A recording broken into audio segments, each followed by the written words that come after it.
경상도 봉화의 태백산 중턱은 위치가 높아 다른 마을보다 아침이 일찍 찾아옵니다. 그리하여 향인은 조선에서 제일 먼저 아침을 맞이하는 여인이 되어버렸다지요.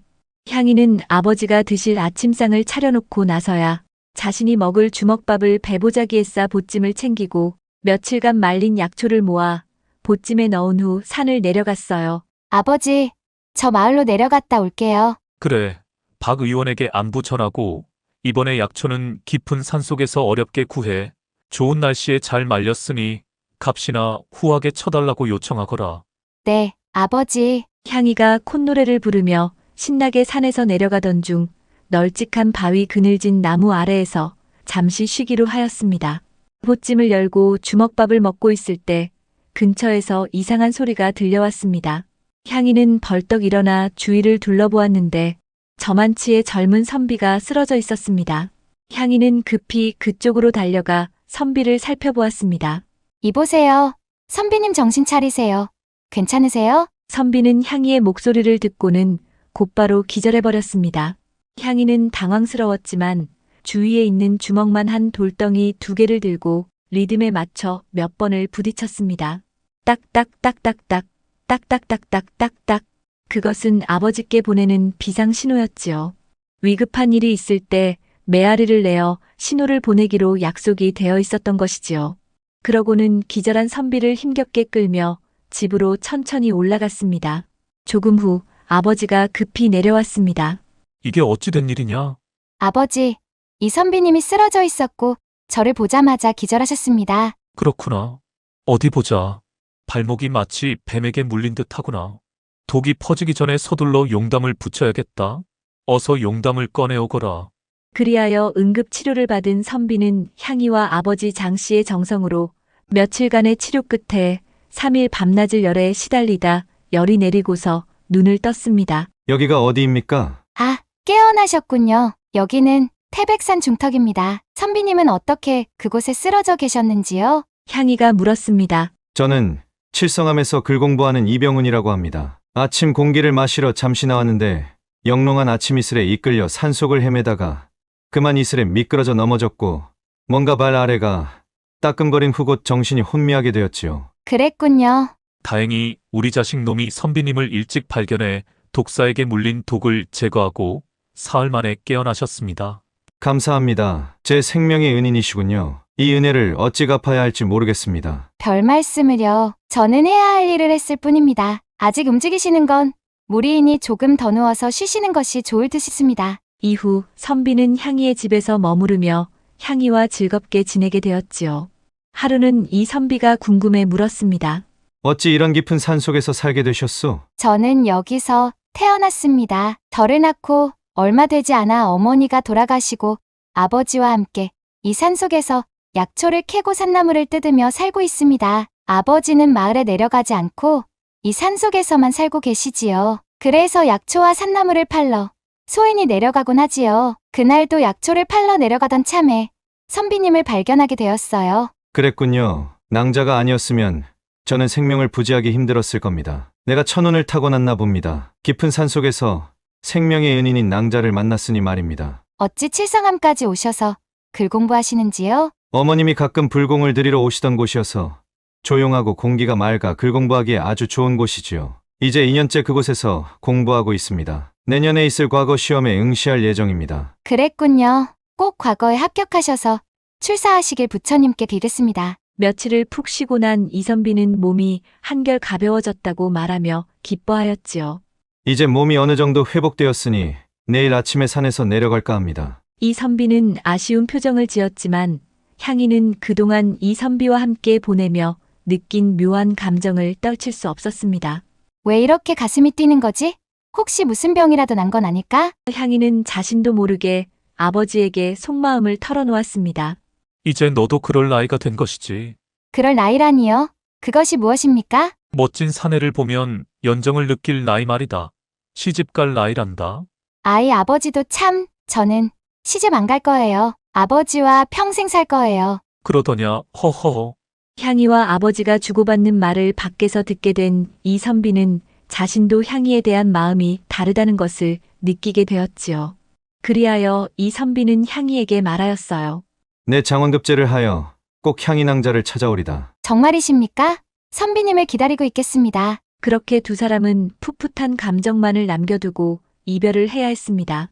그가 멀어질수록 향이의 가슴은 저릿하게 아려왔지요. 잡을 수 없는 그리움을 실은 손끝이 어느새 쓸쓸히 흔들리고 있었답니다. 보이지 않을 때까지 흔들어주던 그 손끝이 마지막 작별이 되었지요. 이선비 역시 향이를 향해 몇 번이고 뒤돌아보며 손을 흔들었습니다. 다음에 다시 만날 날을 기약하겠습니다. 메아리치는 그리움을 뒤로 한 채 칠성암으로 길을 떠나갔지요. 칠성암으로 돌아간 이선비는 글 공부에 전념하여 마침내 과거에 급제하자 온 마을이 기뻐했습니다. 금이 환영한 그가 오랜 병환으로 눈이 멀어버린 아버지를 뵙고 눈물을 흘렸습니다. 그러나 이선비는 그 슬픔을 애써 참으며 아버지에게 말하였지요. 아버지, 소자 아버님께서 바라시던 장원급제를 하였습니다. 이선비의 말에 오랜 세월을 고통 속에 살아온 아버지는 서서히 다가가 아들의 얼굴을 감싸며 손끝으로 더듬었습니다. 그래 이리 가까이 와보거라. 자랑스런 우리 아들 손으로 만져보자꾸나. 눈이 멀어 세상은 어두웠지만 그의 손끝에서 아들의 온기를 느낄 수 있었지요. 아버지의 손은 이선비의 부드러운 피부를 따라 올라가 면류관을 차례대로 만지기 시작했습니다. 면류관의 뾰족한 끝과 그 주위의 섬세한 장식이 손끝에 닿을 때마다 아버지의 가슴은 벅차올랐습니다. 이렇게 만져만 봐도 눈으로 너를 보는 듯하구나. 자랑스럽구나.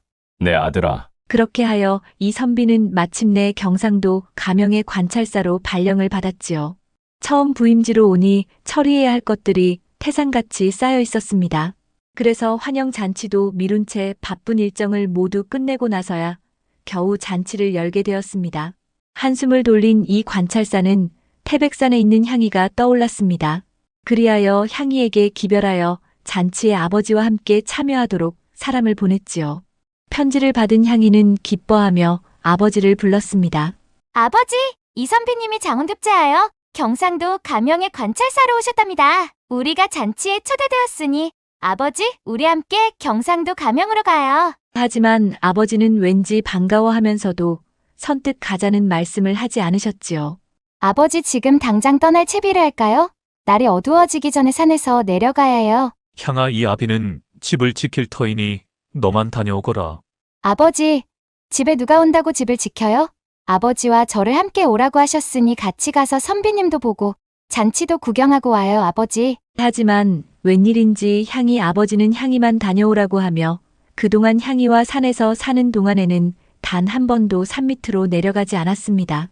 향이는 그런 아버지가 야속하였지만 그렇다고 보고 싶은 이선비의 초대를 그냥 넘길 수는 없었지요.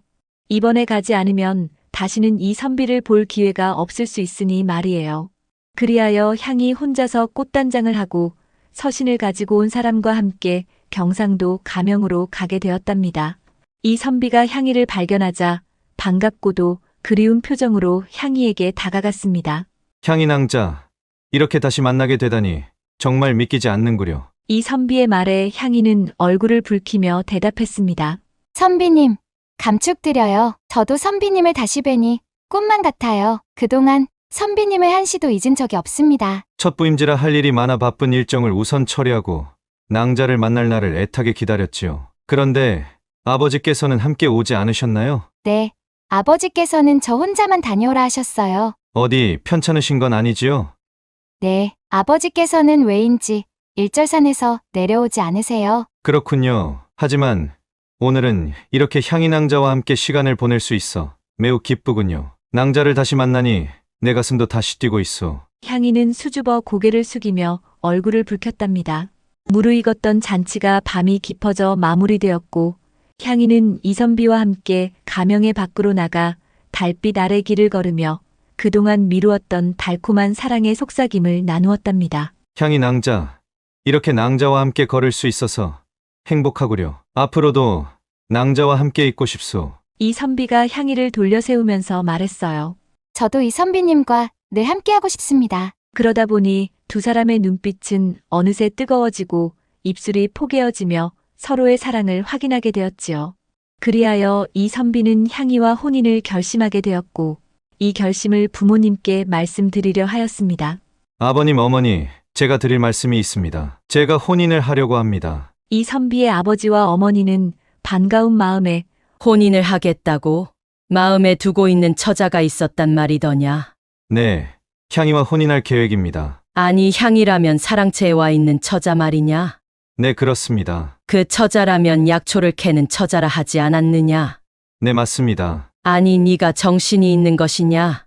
아무리 네 생명을 구해준 은인이라 하더라도 혼인과 은인을 구분해야지. 너는 이미 김판서댁 여식과 혼인을 시키려 하고 있었는데 어디 여자가 없어 평민 출신하고 혼인을 한단 말이냐. 이선비는 고개를 숙이며 대답했습니다.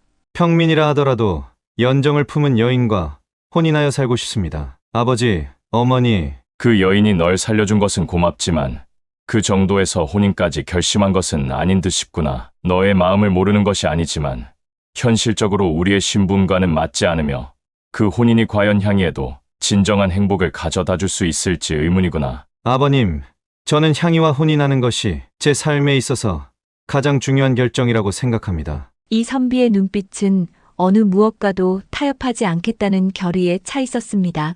향이 낭자는 가장 소중한 제 생명의 은인입니다. 제가 갖고 있는 이치와 인간으로서의 도의를 다하는 길은 은혜를 갚는 일입니다. 은혜를 갚는다고 해서 반드시 혼인해야만 하는 것은 아니지 않느냐? 이선비의 아버지는 목소리에 힘을 주어 말하였습니다. 그 여인은 평범한 평민고 너는 출중한 양반 출신으로 상류층의 가문과 혼인하는 것은 당연한 이치가 아니더냐. 그리고 가문을 빛내는 일도 너의 몫이거늘 왜 그런 여인과 혼인해야 한단 말이냐. 그럼 제가 어떻게 해야 그 여인을 아내로 받아들일 수 있습니까? 이선비는 끓어오르는 분노를 숨기지 못한 채 물었습니다. 그녀는 저에게 생명의 은인이었습니다. 그 은혜를 갚고 그녀와 함께 살아가고 싶은 것이 저희 변함없는 소원입니다. 은혜는 갚기 위한 것이라면 향이에게 재물을 넉넉하게 주거나 향이 아비를 가명에 낮은 자리라도 마련해 주는 것으로 충분히 갚을 수 있지 않겠느냐. 은혜를 갚는다는 명목으로 혼인을 한다는 것은 절대 허락할 수가 없구나. 이선비의 어머니는 고개를 저으며 말했습니다. 너는 이제 장원급제하여 훌륭한 지위에 올랐고 앞으로도 백성들을 위해 나라의 큰일을 이끌어야 할 명예로운 가문의 인재가 되었다. 그 혼인은 집안의 명예를 지키지 못하는 일이다. 어머니, 낭자는 평민이라는 것 외에는 그 누구와 비교해도 그 무엇 하나 부족한 점이 없는 여인입니다. 이선비는 절박한 마음으로 간곡히 말했어요. 저는 어떠한 일들이 닥치더라도 그녀와 반드시 혼인할 것입니다. 그 책임을 질 준비가 되어 있습니다. 이선비의 부모님은 이선비의 완고한 고집 때문에 결국 마음을 정하지 못한 채 아들의 혼인에 대해 더욱 깊은 고민에 빠졌습니다. 하지만 이선비는 절대 물러서지 않았습니다. 자식 이기는 부모 없다고 이선비는 자신의 의지대로 부모님을 설득해 마침내 향이와 혼인을 하게 되었습니다. 향이는 이선비가 겪은 이러한 속사정을 모른 채 혼인이 성사된 기쁨을 안고 아버지에게 이 기쁜 소식을 전하기 위해 산속 거처로 황급히 달려갔습니다. 아버지, 써요. 그동안 탈 없이 잘 계셨지요? 그래, 잘 다녀왔느냐? 이 선비의 장한 모습이 어떻더냐? 늠름하기 그지 없었지요. 정사를 보는 모습은 더할 나위 없이 멋진 모습이었어요. 그랬구나. 아비가 그 모습을 못 본 것이 아쉽구나.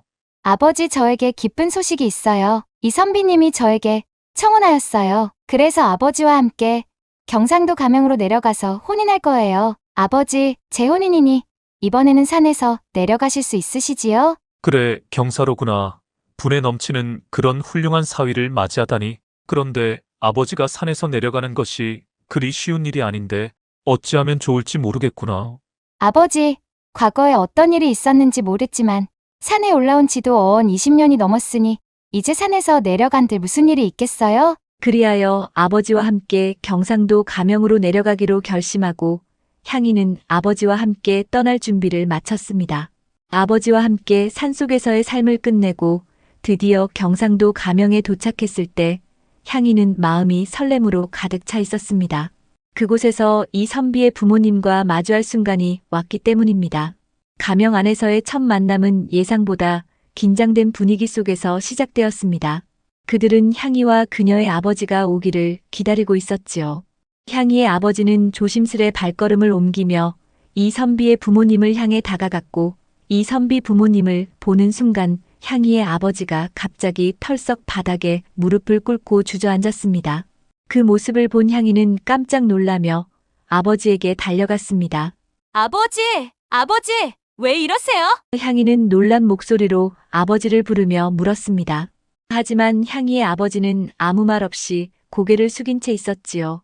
향이 아버지를 본 이선비 어머니는 깜짝 놀라 입을 벌린 채 부르르 떨고 있었고 눈이 안 보이는 이 선비 아버지는 이 냉랭한 분위기에 무슨 소리가 들릴지에만 귀를 쫑긋하며 고개를 기울이고 있었습니다. 과연 이들에게는 무슨 일이 있었을까요? 그렇게 향이의 아버지가 이 선비의 부모님 앞에서 갑자기 무릎을 꿇고 주저앉았을 때 그 자리에 참석한 모든 사람이 순간적으로 숨을 죽였습니다. 아니 정의원 아니요. 이 선비 어머니가 어렵게 입을 열었습니다. 정의원이라니 향이는 깜짝 놀랐습니다. 아버지가 의원이었다니요. 향이가 놀란 마음을 수습할 겨를도 없이 이 대감이 소리쳤습니다. 모시라고 정의원이라고 이보시오. 부인 정말 정의원이라 했소. 그의 목소리는 떨리고 있었습니다. 그 말이 떨어지자 향이의 아버지가 마침내 고개를 들며 입을 열었습니다. 소인을 죽여주십시오. 대감마님께 씻을 수 없는 죄를 지었습니다. 향이 아버지는 땅바닥에 넙죽 엎드려 벌벌 떨고 있었습니다. 이들에게 어떤 일이 있었는지 시간은 20여 년 전으로 거슬러 올라가게 됩니다. 이 대감은 상당히 높은 관직을 지니고 있었습니다.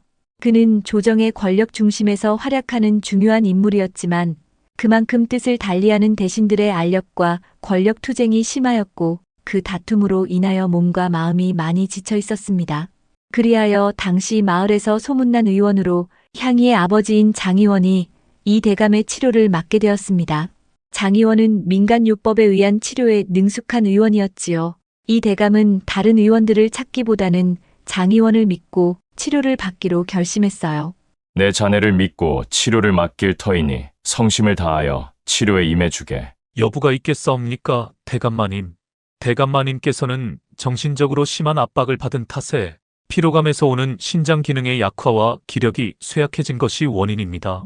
몸 안에서 노폐물을 제거하고 수분을 조절하는 기능이 원활하지 않아 소변이 많이 나오는 증상이 오니 염려 마시고 소인이 다려드리는 한약 몇 제만 드시면 금방 좋아지실 것입니다. 하지만 정의원은 과도한 자만심에 사로잡혀 제대로 된 판단을 내리지 못한 채 치료를 계속 이어갔습니다. 잘못된 진단은 이 대감의 병세를 더욱 악화시켰고 그 합병증으로 시력이 점점 나빠지는 지경까지 이르게 되었지요.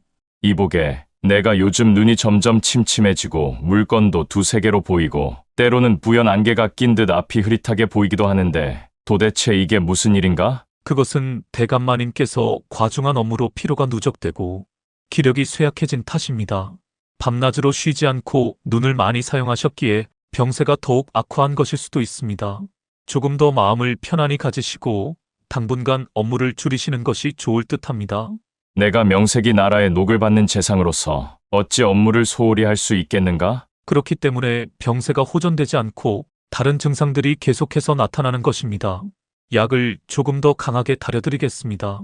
하지만 과중한 업무가 지속되자 그만 이 대감이 대궐에서 쓰러지게 되었고 임금님의 명으로 대궐에 있는 최고의 내의원의 진찰을 받게 되어 이 대감의 병을 정확히 진단을 받게 되었던 것이었습니다. 의원들은 이 대감의 병세를 자세히 살펴본 후 결국 그의 병이 소갈증, 지금의 당뇨병에 해당하는 질환이라는 사실을 밝혀냈습니다.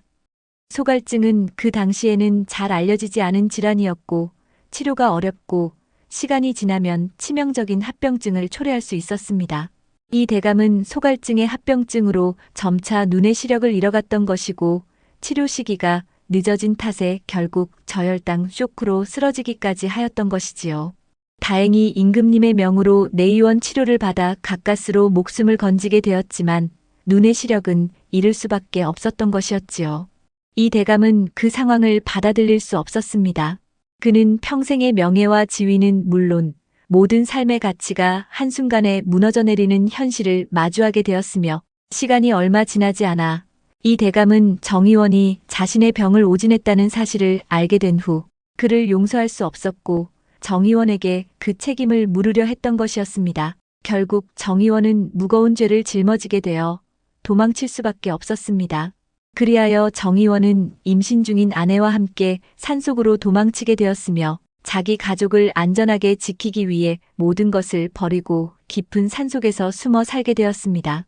그러다 보니 정의원은 오랜 세월 동안 산속에서 은둔하게 되어 마을을 떠난 후로 다시는 사람들 앞에 나타나지 않았던 것이지요. 향이와 이선비의 혼인을 코앞에 둔 순간 전혀 예기치 못한 일이 터지고 말았습니다. 숨겨왔던 향이 아버지의 지난 과거가 하필이면 이선비 가문과 얽힌 악연이었으니 그로서는 더없이 난처할 수밖에 없었지요. 정의원이라는 말을 들은 이 대감은 잠시 넘어질 듯 휘청이더니 지팡이에 힘을 주어 자세를 다시 잡고 흥분하여 말하였습니다. 자네가 정의원이라고 평생 나를 불구로 만들어 놓고 어찌 감히 내 앞에 나타난 것인가? 어떠한 이유도 어떠한 명분도 필요 없다. 내 앞에서 썩 물러가거라. 향이 아버지는 한동안 아무 말도 하지 못하고 그저 무릎을 꿇은 채로 고개를 숙이고 있었습니다. 그의 마음은 온통 공포와 불안감으로 가득 차 있었지요. 그가 입을 열기 전 먼저 이 대감이 고요히 목소리를 낮추며 말했습니다. 정의원, 그렇게 도망가서 그동안 어디 숨어서 살아왔단 말인가? 이 대감은 차분하려 애썼지만 오랫동안 고통 속에서 살아오면서 가슴 깊이 묻어두었던 분노가 담겨 있었습니다. 향이 아버지는 그 말을 듣고 잠시 멈칫하며 고개를 더 조아렸습니다. 소인이 대감께 잘못된 진단을 하였고 그로 인해 병세가 악화된 것은 사실입니다. 소인의 판단이 잘못되어 그로 인해 대감의 눈이 멀게 된 것에 대해 평생 죄책감을 느끼고 살았습니다. 향이의 아버지는 조심스럽게 입을 열었습니다. 하지만 제가 그때 처방을 잘못 내렸던 것은 고의가 아니었습니다. 최선을 다했지만 제 능력이 부족했던 탓이었습니다. 하지만 대감께서 그 당시 그러한 증상을 무시하시고 과중한 업무를 보신 것이 병세를 더욱 악화시켰고 그 상황에서 누구라도 그 병을 제대로 돌보지는 못했을 것입니다. 소갈이 악화하자 시력이 나빠졌던 것입니다. 그렇다면 그것이 내 탓이라는 말이냐? 이 대감의 목소리는 격앙되었습니다. 향이 아버지는 그 질문에 더 이상 답할 수 없었습니다. 향이의 아버지는 한숨을 길게 내쉬며 입을 열었습니다. 그때 너무 두려웠습니다. 제 잘못으로 인해 대감마님께서 이 지경에 이르렀고 그로 인해 제 목숨은 물론 제 아내와 아직 태어나지 않은 아이의 생명까지 위태로울 것으로 생각했습니다. 그리하여 소인 그 길을 택할 수밖에 없었습니다. 아내는 만삭의 몸으로 만약 제가 죽게 된다면 뱃속의 아이와 아내마저도 살아갈 길이 없을 것이라는 절박한 심정이었습니다. 가족을 지키기 위해서라도 그때는 그 선택이 최선이라 여겼습니다. 향이 아버지는 눈물을 삼키며 말했습니다. 대감마님, 그 죄를 어찌 다 갚을 수 있겠습니까? 대감마님의 처분만 따르겠습니다. 향이 아버지는 흐르는 눈물을 닦을 수조차 없었습니다. 향이 아버지의 처절한 눈물에 이를 보고 있던 모든 사람은 침묵하게 되었어요. 모든 상황을 알게 된 이선비는 난감하였습니다. 이 대감과 부인은 묵묵히 향이 아버지의 용서를 구하는 말을 듣고 있었고 이선비 역시 향이의 아버지의 말에 고개를 끄덕였습니다. 이선비가 조용히 입을 열었어요. 아버님의 고충을 누구보다 잘 알고 있는 소자로서 어떠한 결정이 이번 갈등을 잘 해결할 수 있을지 몹시 혼란스럽습니다. 하지만 어떻게 보면 악연으로 시작되어 인연으로 연결되었다 생각하면 위안이 되지 않겠습니까? 향이 아버지의 잘못은 이미 저를 살려 저희 집안의 대를 잇도록 만든 것으로 저희 집안에 대한 죄를 갚은 듯합니다. 그러니 이제 지난 일은 모두 묻고 앞으로의 일만 생각하시는 것이 어떠하신지요? 이선비는 침착하게 상황을 정리하였습니다. 과거를 되돌릴 수는 없지만 지금이라도 할 수 있는 것은 서로를 이해하고 용서하는 일입니다. 그렇다면 과거의 일은 서로 묻어두고 향이 낭자와 저희 혼인으로 새로운 인연을 맺는 것이 좋을 듯합니다. 이선비의 말을 들은 향이 아버지는 눈물 콧물을 닦으며 말하였습니다. 어찌 소인놈이 대감마님과 사돈이 될 수 있겠습니까? 천부당만 부당한 말씀입니다. 다만 소인의 죄를 용서하신다면 다시 태백산으로 들어가 죽은 듯이 살아가겠습니다. 이선비는 한 걸음 나아가 향이 아버지를 바라보았어요. 향이 아버님, 아버님의 실수와 잘못은 분명히 있었습니다. 그로 인하여 저희는 많은 고통을 감내해야 했습니다. 하지만 이제는 다 과거가 되었으니 서로 용서하고 어쩌면 소인이 향이 낭자를 만난 것도 운명이었지요. 저희는 명문 양반의 가문으로 저 역시 얼마든지 훌륭한 양반집 딸을 배필로 맞을 수 있었지만 운명은 결코 이를 허용치 않고 오히려 제 목숨과도 같은 향이 낭자를 저희 배필로 약속하였으니 이것이 어찌 하늘이 주신 운명이 아니겠습니까? 오랜 세월 마음 깊이 묻어두었던 죄와 원한을 마침내 용서할 순간이 찾아왔습니다. 그리하여 이선비와 향이는 운명처럼 혼인하게 되었지요. 향이와 이선비의 결혼식은 예상보다 소박했지만 그 의미만큼은 여느 혼인 못지않게 컸습니다.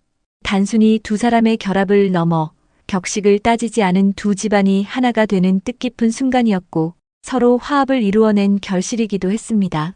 이 대감과 부인의 염려와는 달리 이선비는 모든 백성이 우러러보는 훌륭한 재상이 되었으며 향이 또한 지극정성의 내조와 부단히 학문에 정진하여 한양에서도 명망이 높은 대감집 부인이 되었습니다. 과거를 잊는 것이 미래로 가는 길이다. 라는 존 케네디의 명언처럼 이선비와 향이는 과거의 아픔을 잊고 새로운 길을 걷기로 결단함으로써 두 집안을 하나로 이어가며 미래를 향한 첫발을 내딛게 되었습니다. 과거의 잘못을 인정하고 그것을 치유하는 것이야말로 앞으로 나아가는 가장 중요한 과정임을 깨닫게 됩니다. 정욕이 강했던 마님이 돈으로 샀던 사랑의 최후가 어떻게 되었는지 지금부터 이야기 시작합니다. 경상도의 한 고을 만석군 최부자의 이름은 이미 널리 알려져 있었습니다. 땅도 많고 재물이 넘쳐났지만 최부자의 가장 귀한 재산은 외동딸 금옥이었습니다. 금옥의 고운 자태는 마을 사람들 사이에서도 소문이 날 정도였지요. 한편 금옥이 성장하여 혼인할 때가 다가오자 최부자는 걱정이 많았지요. 집안을 잇고 재산을 지킬 만한 좋은 사위를 맞아야 했기 때문입니다. 그리하여 딸을 먼데로 시집 보내는 대신에 대릴 사위를 드리기로 마음먹었지요. 양반 신분이지만 가난한 집안에서 자란 성품이 온화하고 무리 없이 집안을 원만히 이끌어갈 수 있는 사람을 찾아냈습니다. 그 사람이 바로 이웃마을 김생이었습니다. 김생은 한때 권문세가의 가문이었지만 몰락하여 지금은 가난한 양반 가문의 막내 아들이었습니다. 하지만 과거 권문세가의 집안이었기에 마을에서는 지금도 김대감집이라고 불렀습니다. 명색이 양반 가문이었지만 물려받은 재산이 없고 몰락 이후 집안을 일으킨 사람도 없었으니 겨우 입에 풀칠할 정도로 힘겹게 살고 있었답니다. 최부자의 대릴 사위 제안을 받았을 때 김생은 망설이지도 깊이 고민하지도 않았습니다. 가족의 생활을 돕고 안정적인 삶을 살기 위해서는 대릴 사위로 들어가는 것도 나쁘지 않다는 생각이었습니다. 금호가 내 너의 배필로 건너 마을에 김대감 집 막내 아들에게 청혼을 넣었다. 너에게는 대릴 사위를 할 사람이 필요했는데 마침 딱 맞는 짝이더구나. 그렇습니까? 아버지께서 어련히 잘 보셨겠어요? 아버지 말씀에 따르도록 하겠습니다. 그렇게 금옥은 아버지의 말을 받아들였으며 한편으로는 아버지가 말한 김대감 집 막내 아들이 누군가 궁금하여 살짝이라도 보기 위해 건넌 마을에 가보았습니다. 금옥은 김생을 처음 보았을 때 그의 선한 눈빛과 남자다움에 설렘과 호감을 느꼈습니다. 머지않아 혼례를 치른 두 사람은 서로를 배려하며 금세 가까워졌고 최부자도 만족해하며 사위와 딸을 흐뭇하게 바라보았습니다. 김생과 금옥의 혼인 생활은 평온하고 행복했습니다. 그러던 중 금옥은 임신하게 되었고 사내 아이가 태어나면서 최 씨 집안은 더욱 웃음꽃이 피어나는 행복한 삶을 살아가게 되었지요. 최 부자는 손자가 태어난 것을 크게 기뻐하며 며칠씩 동네 잔치를 열었고 이제야 집안에 아기 울음소리가 나는구나. 라며 크게 기뻐하였지요. 그러나 손자가 태어난 지 얼마 지나지 않아 최 부자는 갑자기 원인 모를 병이 깊어져 그만 세상을 떠나고 말았습니다. 그들에게 찾아온 슬픔도 잠시 금옥과 김생은 최 부자가 남긴 많은 재산을 책임지고 관리해야 했습니다. 대부분의 집안 관리는 김생이 맡아 했지만 소유권은 금옥에게 있었기에 실제 금옥의 권력은 집안에서 막강한 존재였습니다. 금옥은 혼인하자마자 첫 아들을 낳았고 재산도 넉넉하여 더 많은 자손을 얻고 싶었지만 웬일인지 김생은 최부자가 세상을 떠난 뒤로는 사랑채에서만 머무는 시간이 많아졌습니다. 그리하여 아내와 함께 안채에서 보내는 시간이 점점 줄어들고 있었지요. 처음엔 최부자의 부재로 할 일이 더 많아져서 집안일로 바빴기 때문이라고 이해하려 했지만 점차 그의 행동에 금옥의 서운함은 커져만 갔습니다. 한참 혈기왕성한 금옥은 그런 김생이 갈수록 못마땅한 마음이 들었지요. 금옥은 몇 번이나 오늘은 안채에서 주무시지요. 라며 말을 꺼냈지만 그때마다 김생은 일이 힘들고 할 일이 많다며 거절하곤 했습니다. 금옥은 결국 외로움에 젖어 혼자 밤을 지새우는 날이 점점 늘어만 갔습니다. 어쩌다가 합방하게 되는 날에도 금옥의 기대와는 달리 김생은 마치 몸에 무슨 문제가 있는 사람처럼 기운이 없었고 맥없이 쉽게 끝나버리니 금옥은 갈수록 안타까운 마음을 감추지 못했습니다. 어쩌면 남편에게 무언가 걱정거리가 있는 것이 아닐까? 라며 김생에게 물어보았지요. 서방님, 날이 갈수록 안채에 들어오는 횟수가 줄어들고 또 합방하여도 이처럼 맥이 없으니 어찌 둘째를 가질 수 있단 말이에요. 미안하오. 내 요즘 일이 많아서 신경을 쓰느라 기운이 떨어져 있어서 그러하구려. 그럼 기운을 북돋을 수 있는 한약이라도 다려드릴게요. 드셔보세요. 그리하여 금옥은 특별히 몸에 좋다는 약재와 음식을 매일 빠짐없이 준비하여 김생이 먹을 수 있도록 하였습니다. 하지만 김생은 원기를 돋우는 온갖 음식을 해먹이고 약을 다려 먹여도 힘이 난다고 말로만 할 뿐 도무지 안채에는 발걸음을 안 하니 금옥이로서는 화가 치밀어 올랐지요. 김생의 안채 발걸음을 포기한 금옥은 넘치는 정욕을 더 이상 참을 수 없게 되었어요. 더구나 금옥은 어려서부터 하고 싶은 건 다 하고 자란 터라 하고 싶은 것이 있으면 못 참는 성격이었지요. 그렇게 언제 터질 듯 참고 있던 욕구가 드디어 터지고 말았답니다. 어느 날 금옥은 뒷마당에서 일을 하고 있는 하인 돌쇠를 눈여겨보게 되었습니다. 돌쇠는 마을에서 이름난 장사로 고을 전체 씨름대회에서 장원을 할 정도였고 큰 통나무를 혼자서 거뜬히 들어 옮길 정도로 힘이 좋았습니다.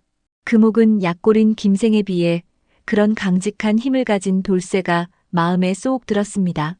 돌쇠라면 입도 무겁고 힘도 세니 나의 외로움과 넘치는 정욕을 채울 수 있을 거야. 그런 생각을 가진 금옥은 그날 이후 돌쇠에게 일을 더 자주 맡겼고 그때마다 일부러 말을 걸었으며 돌쇠에게 일을 시킬 때는 지나칠 정도로 가까이 다가가곤 했습니다. 돌쇠야, 이 무랑아리를 옮겨다오. 예, 마님. 돌쇠는 금옥의 말이라면 무조건 순종하였고 금옥은 그런 돌쇠를 보며 점점 마음이 설레었습니다. 어느 날 금옥은 일부러 돌쇠가 일을 하는 창고로 향했습니다. 창고 안에는 큰 쌀 포대가 쌓여 있었고 금옥은 일부러 높은 곳에 쌀 포대를 가리키며 말했어요. 저 위에 쌀 포대를 꺼내어 내게 보여줄 수 있겠니? 돌쇠는 의아해하면서도 순순히 쌀 포대를 내리려 했습니다. 그러나 쌀 포대를 내리려는 순간 돌쇠의 손이 미끄러져 포대가 떨어질 뻔했고 금옥은 깜짝 놀라 황급히 돌쇠의 팔을 붙잡았어요. 금옥이 옆에 딱 붙으니 향긋한 분내가 폴폴 나자 돌쇠는 금옥의 향기와 손길에 얼굴이 빨개졌고 금옥은 그 순간 돌쇠의 힘센 팔과 떨리는 눈빛을 보며 마음속에 묘한 설렘을 느꼈습니다. 그날 이후로 금옥은 의도적으로 돌쇠를 부리는 일이 더 잦아졌습니다. 돌쇠야, 이렇게 힘든 일을 혼자 하지 말고 다른 하인들과 함께 하거라. 여보게 여기 와서 돌쇠가 하는 일을 함께 거들게나. 하면서 돌쇠가 최대한 힘든 일을 하지 않도록 도왔습니다. 마님 소인 놈은 힘쓰는 일에는 자신 있사옵니다. 걱정 마십시오. 하며 수줍게 미소 짓는 돌쇠의 얼굴을 볼 때마다 싱그럽고 귀엽기도 하여 며칠 뒤 금옥은 돌쇠를 안채로 불렀습니다. 평소 하인들이 잘 들어오지 않는 공간이었지만 금옥은 돌쇠에게 특별히 뒷방에 있는 물건을 정리해 달라는 핑계를 댔습니다. 안채의 뒷방은 금옥의 개인적인 물건이 많아 하인들이 함부로 드나들지 않는 곳이었기에 돌쇠는 긴장하며 따라 들어갔습니다. 금옥은 문을 닫으며 말했습니다. 여기는 내가 자주 쓰는 물건이 많아서 깨끗이 정리되어야 해. 내 손이 필요하니 잘 부탁한다. 돌쇠는 묵묵히 일을 시작했지만 금옥은 그를 가까이에서 바라보며 은근한 눈길을 보냈습니다. 돌쇠야, 너는 평소 마음에 두고 있는 여인이 있더냐? 소인 같은 놈은 먹고 살기가 바빠서 아직 연정을 품을 만큼 여유가 없습니다. 그렇구나. 그 말을 들은 금옥은 시익 웃음을 짓더니 다정하게 돌쇠를 불렀지요. 돌쇠야, 내가 말이다 요즘 밤이 너무 외롭구나. 그래서 말인데 내가 외로움을 달래줄 수 있겠니? 마님, 소인 놈이 어떻게 마님의 외로움을 달래줄 수 있겠습니까? 그야 방법이 있지. 하며 돌쇠가 돌아서는 순간 금옥은 돌쇠의 아랫도리를 확 벗겨버렸습니다. 마님, 이러시면 안 됩니다. 나리께서 있으신데 소인 놈하고 이러시면 안 됩니다. 나리는 이제 안채에는 들어오지도 않으신다. 그러니 걱정 말거라. 그리곤 금옥은 돌쇠의 아랫도리를 내려버렸지요. 당황한 돌쇠는 얼굴이 빨개질 뿐 아무것도 할 수가 없었습니다. 마님의 갑작스러운 행동에 순간 얼음이 되어버렸지요. 돌쇠는 당황하며 고개를 들지 못했습니다. 마음이 급한 금옥은 불뚝 솟은 돌쇠의 그것을 금옥의 깊은 곳으로 밀어 넣었지요. 돌쇠는 갑작스러운 마님의 행동에 당황하였지만 이내 본능에 맡겨버리고 말았답니다. 힘쓰는 일도 잘하더니 이것도 실하니 힘이 겁나게 좋구나. 금옥은 아주 만족해하면서 금세 얼굴에 화색이 돌았습니다. 돌쇠야, 이제부터 우리 둘만의 비밀을 갖게 된 것이다. 그렇게 돌쇠는 마님과의 은밀한 관계를 맺게 되었고 마님은 김생에게는 느끼지 못한 힘센 돌쇠의 아랫도리 맛의 즐거움에 밤낮을 가리지 않고 사랑채에 있는 김생 몰래 돌쇠를 안채로 불러들였답니다. 마님과의 관계 이후 돌쇠는 집안에서 가장 힘든 일만을 도맡아왔던 과거와는 다른 위치에 서게 되었지요. 금옥은 집사를 불러 돌쇠의 일과를 조정하도록 명하였습니다. 돌쇠가 하는 일은 줄이고 다른 하인들이 나눠서 맡도록 해라. 그동안 돌쇠는 힘든 일만 도맡아 해왔고 돌쇠는 내가 따로 시킬 일이 많으니 항상 대기하도록 하여라. 그 결과 돌쇠는 무거운 나무를 옮기거나 논밭에서 하루 종일 일하는 것에서 벗어났고 가벼운 심부름과 더욱 쉬운 관리 업무를 맡게 되었습니다. 다른 하인들은 이유를 알지 못한 채 불만을 가졌지만 금옥의 명령 앞에서 감히 반박하지 못했습니다. 또한 돌쇠는 금옥의 특별한 배려로 하인들 사이에서도 가장 좋은 음식을 먹을 수 있게 되었습니다. 평소 하인들은 주로 거친 밥과 소박한 반찬으로 끼니를 때웠지만 돌쇠의 식탁에는 고기와 국 그리고 마님이 특별히 준비한 별미가 올랐습니다.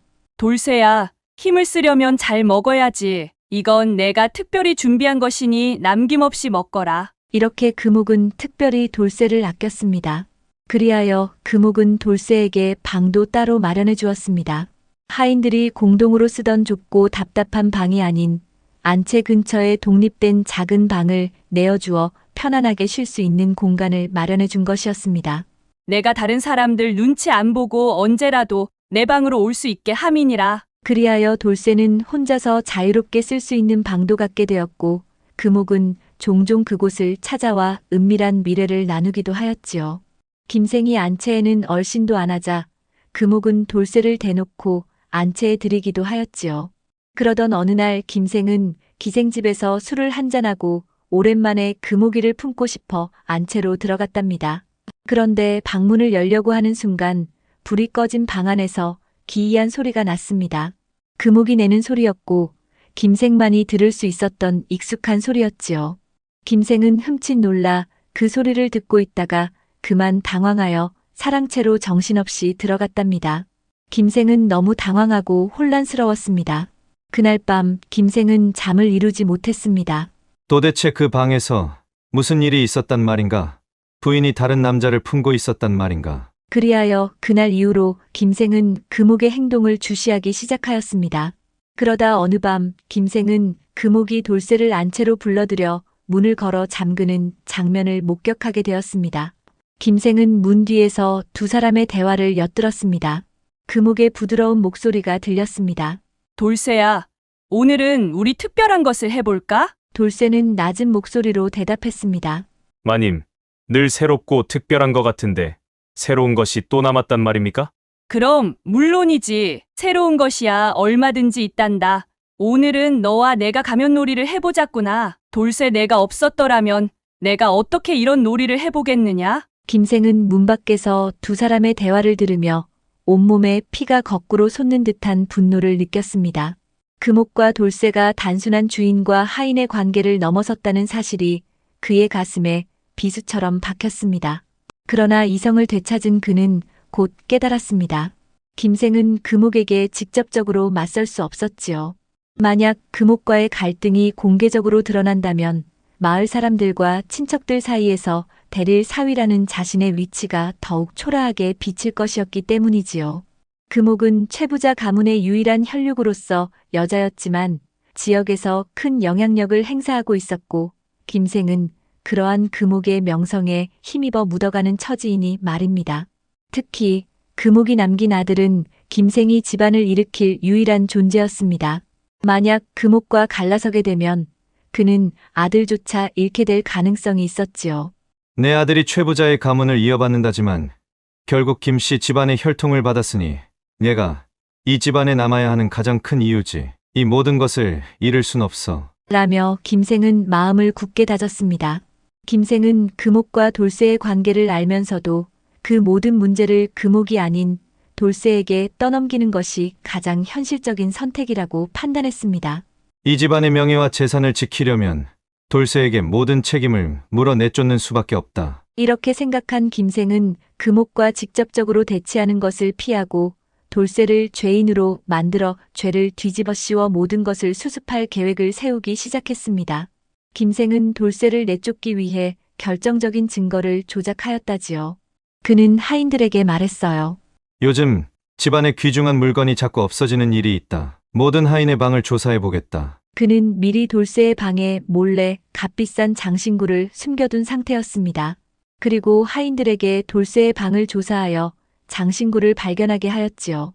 돌쇠의 방을 조사하던 하인이 소리쳤습니다. 대감마님 돌쇠의 방에서 이런 것들이 나왔습니다. 이불 깊숙이 있었습니다. 이게 대체 무엇이냐? 그동안 없어졌던 물건들은 돌쇠가 훔쳐간 것이 분명하구나. 대감마님 소인은 물건을 훔친 적이 없사옵니다.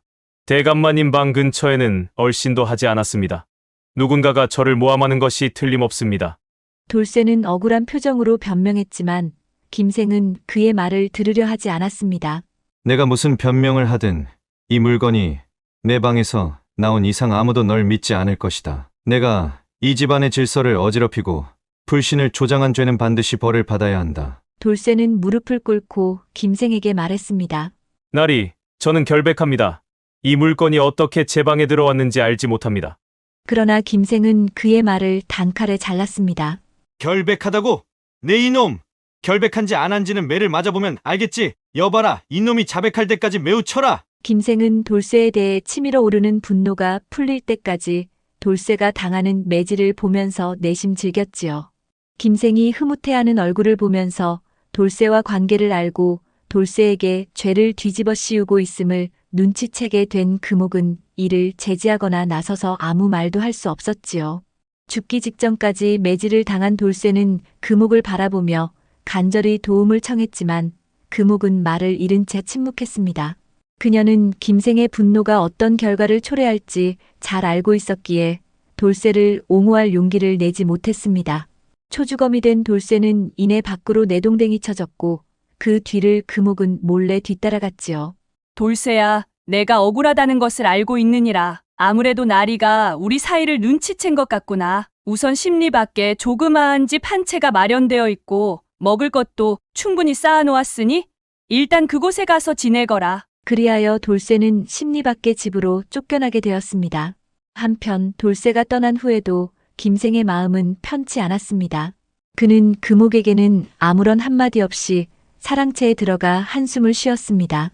이렇게 해서 모든 문제가 해결된 것일까? 돌쇠가 쫓겨난 후 김생과 금옥의 관계는 이미 냉랭해질 대로 냉랭해져 있었습니다. 금옥 역시 김생에게 더 이상 어떠한 말 한마디조차 건네지 않았고 김생은 집안에서 점점 설 자리를 잃어갔습니다. 이런 상황에서 김생의 큰형이 술에 취해 집안으로 들이닥치는 일이 벌어지고 말았습니다. 집안이 고요하던 시간 사랑채 쪽에서 큰 소리가 들렸습니다. 김생아, 너 여기 있느냐? 술에 잔뜩 취한 큰형이 휘청거리며 집 안으로 들어서는 모습에 하인들이 깜짝 놀라 달려갔습니다. 여기가 어딘 줄 알고 막무가내로 들어오는 겁니까? 하인들이 막으려 하자 큰형은 휘적휘적 손을 휘두르며 소리쳤습니다. 내 동생이 이 집안의 주인인데 내가 왜 못 들어간단 말이냐? 이놈들 썩 물러서지 못할까?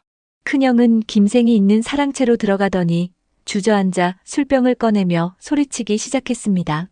김생아, 내가 우리 집안을 너무 박하게 대하니 내 집안 하인 놈들까지도 나를 이렇게 홀대하는 것이 아니더냐? 내가 보내주는 그 알량한 쌀이며 돈은 이미 다 떨어지고 목에 풀칠이나 겨우 하고 살고 있는데 우리에게 논수십 마지기 떼어주면 우리가 알아서 잘 먹고 살 텐데 이런 고래등 같은 집에서 너만 호강하며 산단 말이냐? 김생은 전부터 금옥의 눈치를 보며 숨죽이고 살고 있던 터라 형의 행동이 더욱 불안하게 느껴졌습니다. 그는 형을 조용히 진정시키려 했지만 큰형은 막무가내로 말을 멈추지 않았습니다. 우리 부모님과 형제들이 내 덕에 겨우 입에 풀칠하며 살고는 있지만 내가 만석군 집안을 거느렸으면 좀 더 넉넉하게 우리를 도울 수 있는 것 아니냐? 큰형의 목소리는 점점 커졌고 금옥은 안채에서 이 모든 소란을 듣고 있었지요. 하녀가 사랑채로 달려가려 하자 금옥은 손을 들어 제지하며 말했습니다. 그냥 두어라. 일이 흥미롭게 되어가고 있구나. 김생은 진땀을 뻘뻘 흘리며 큰형을 진정시키려 했습니다. 형님, 이러지 마십시오. 제발 조용히 하시고 돌아가세요. 하지만 큰형은 술에 취해 전혀 듣지 않았습니다. 결국 큰형은 소리치며 안채로까지 들어갔지요. 금옥이 마루 끝에 서서 그를 노려보자 큰형은 갑자기 헛웃음을 치며 말했습니다. 아이고, 만석군 재수씨 오랜만에 봅니다. 재수씨는 볼 때마다 아름다워지시는 것 같군요. 그런데 말이죠. 재수씨 김생 이놈이 참으로 사람을 야박하게 대합니다. 그래서 제가 오늘 한 말씀 드리러 왔습니다. 금옥은 차갑게 미소 지으며 대꾸했습니다. 아주버님 반갑습니다. 하지만 이 집안에서 이런 식으로 난동을 부리시면 나리의 위신이 곤란해지지 않겠습니까? 큰형은 금옥의 날카로운 말에 잠시 움찔했지만 술기운으로 한 발짝도 물러서지 않고 소리쳤습니다. 곤란하긴 뭐가 곤란하오. 저놈은 이렇게 좋은 집안에서 호강하고 살면서 왜 부모님과 형제들은 내팽개친단 말이오? 김생은 금옥의 표정이 점점 굳어지는 것을 보고 큰형을 끌고 나가려 했습니다. 형님, 그만하시고 나가십시오. 하지만 큰형은 아랑곳하지 않고 소리쳤습니다. 내가 우리 부모님과 형제들을 이리도 홀대하니 내 화가 나서 그러는 것이다. 김생은 더 이상 큰형의 난동을 보고만 있을 수가 없었습니다. 하인들에게 형을 끌어내라 명하고 대문을 걸어 잠가버렸습니다. 큰형이 떠난 뒤 금옥은 김생에게 냉소적으로 말했습니다. 그 정도로 도와주어 먹고 살고 있으면 고마워하며 잠자코 살 것이지 뭐가 부족하다고 늦은 시간에 이처럼 무례한 난동을 부리는 겁니까? 아무리 만석군이라도 재산이 남아나겠는지 원참. 금옥은 김생이 들으라는 듯 김생의 집안까지 먹여 살리고 있다는 생색을 혼잣말처럼 중얼거리며 말하였지요.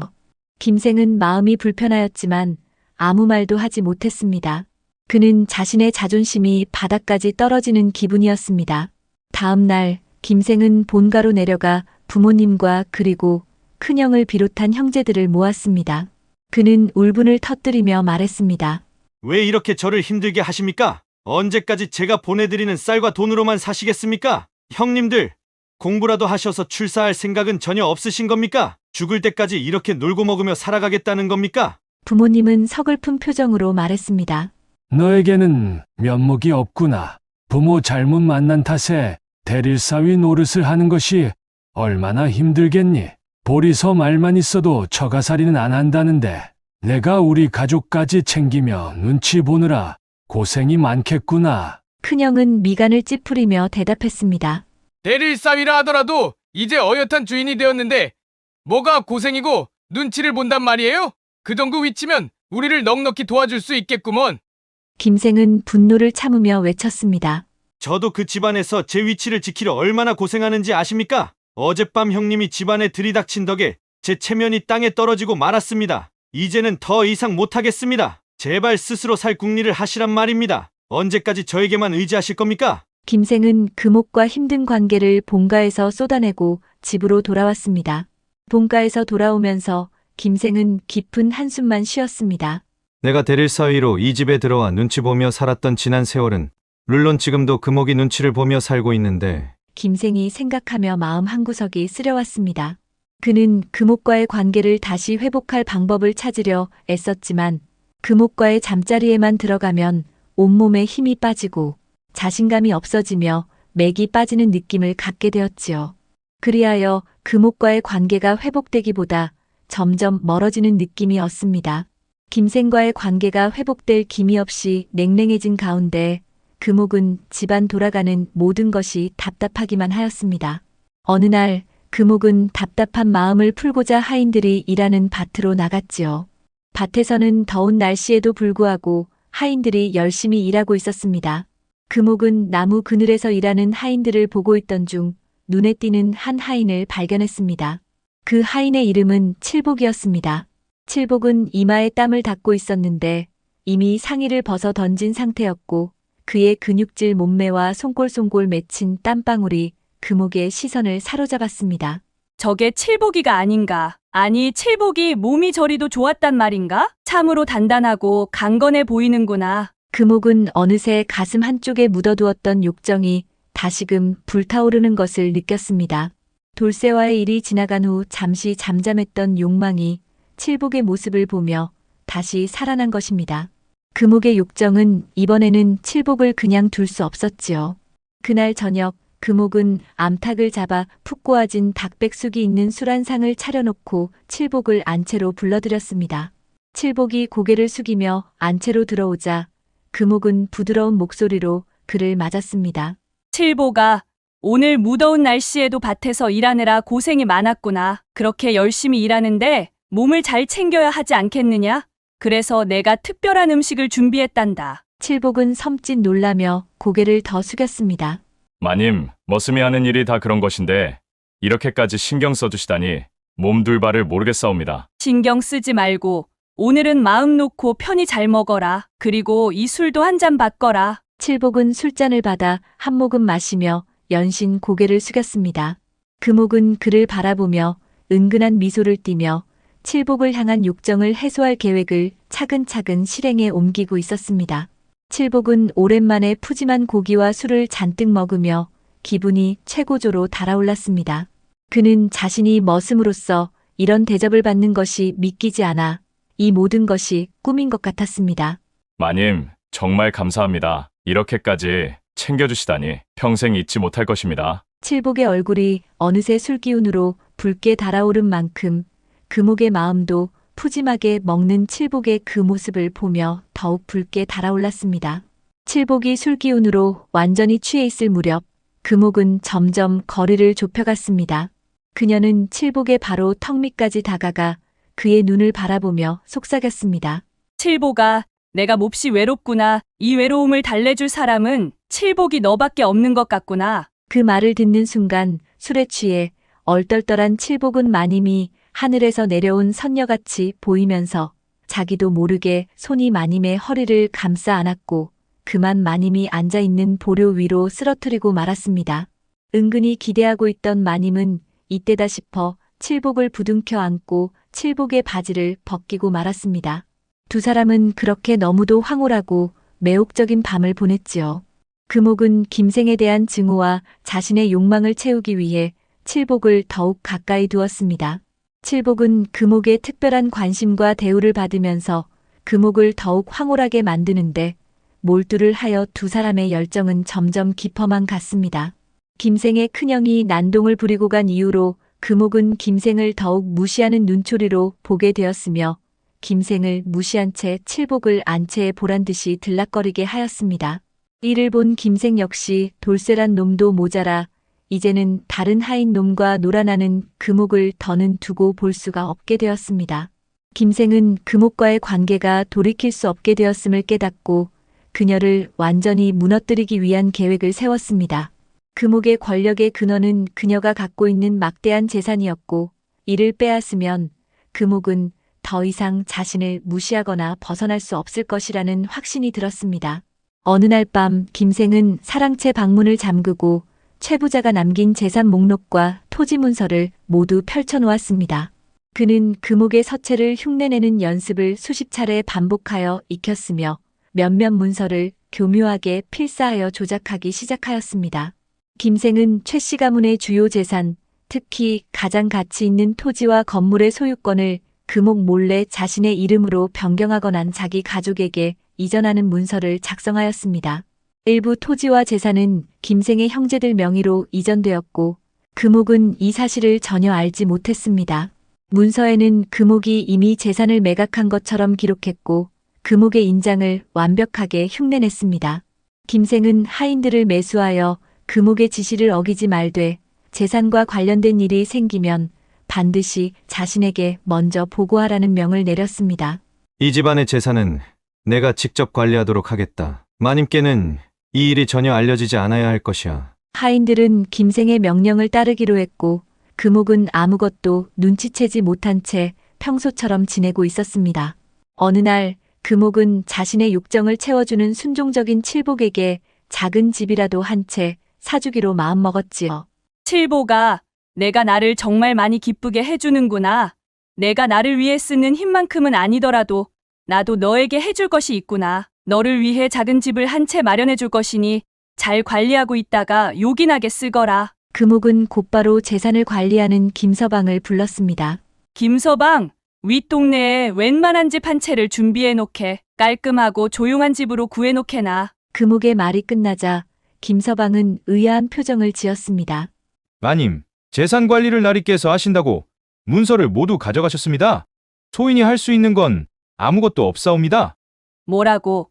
아니, 누구의 허락을 받고 나리께 권리를 맡겼단 말이냐? 지난번에 나리께서 마님의 인장을 갖고 오셔서는 모든 관리를 나리께서 하기로 하셨다면서 모든 장부를 가져가셨습니다. 금옥은 그 말을 듣자마자 사랑채로 달려갔습니다. 김생은 태연한 얼굴로 그녀를 맞았습니다.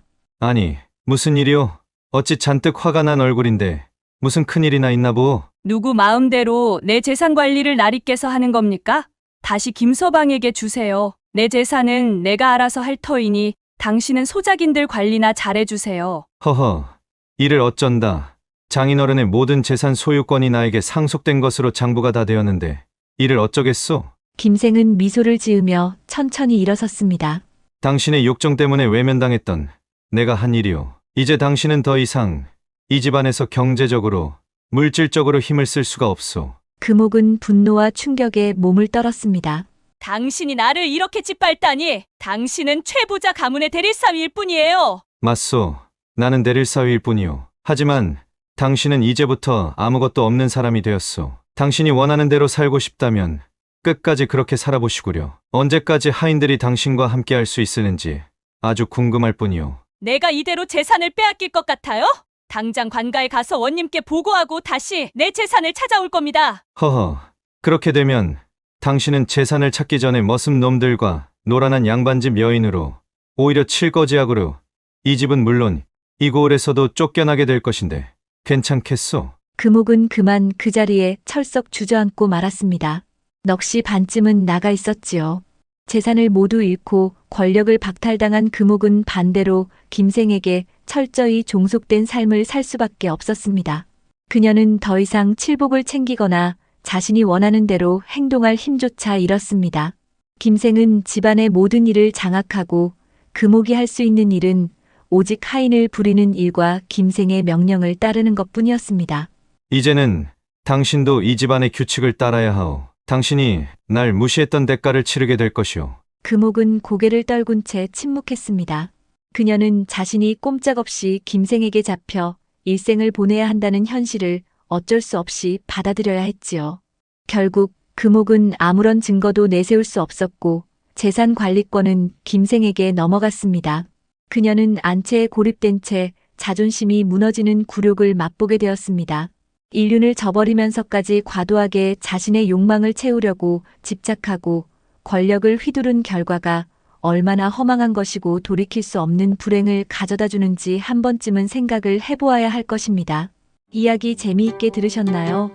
구독과 좋아요 눌러주시면 더욱 재미있는 이야기로 찾아뵙겠습니다. 감사합니다.